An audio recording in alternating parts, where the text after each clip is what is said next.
Vous écoutez une pastille de cinéphiles de notre temps.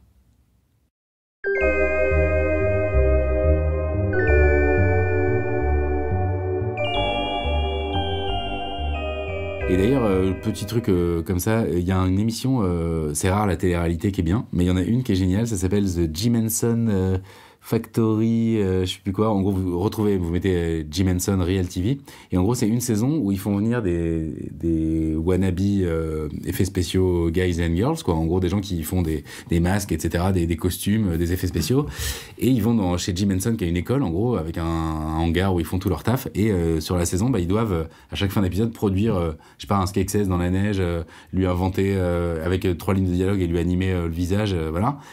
Et donc ils se mettent tous chacun dans leur coin, essayer d'imaginer leur truc, et c'est complètement dingue, quoi. On voit des gens qui font des effets spéciaux se tirer la bourre. Alors il y a le côté un peu Top Chef, on élimine une personne chaque semaine et tout, mais pour une fois c'est de la création, on voit des gens bosser avec des techniques de ouf et tout. Donc si vous aimez un peu les effets spéciaux, allez voir The Jim Henson Creature Shop Challenge, voilà, pour être très exact.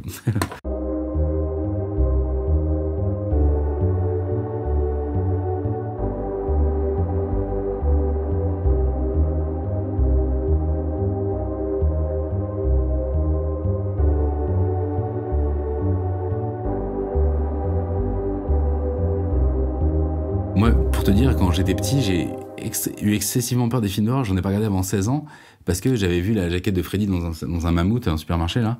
Et ça m'avait fait faire des cauchemars. J'ai fait des cauchemars de Freddy sans avoir vu aucun film. D'ailleurs, le cauchemar dont je me souviens, j'étais très jeune, on était sur un terrain de basket tous les deux. Et j'étais tout seul avec Freddy Krueger, là, et du coup, avec sa main griffue et tout. Et il me coupait la tête et il mettait un panier avec ma tête, mais sauf que je voyais toujours depuis la tête, quoi. Donc je me voyais passer à travers le filet et tout. Et genre, tu vois, alors que j'avais jamais vu de film, quoi. C'est quand même balèze de voir. Donc j'ai flippé de ouf. Moi, je mettais des coussins au bord de mon lit pour enlever les quarts noirs. Tu vois, j'étais vraiment hyper flippé.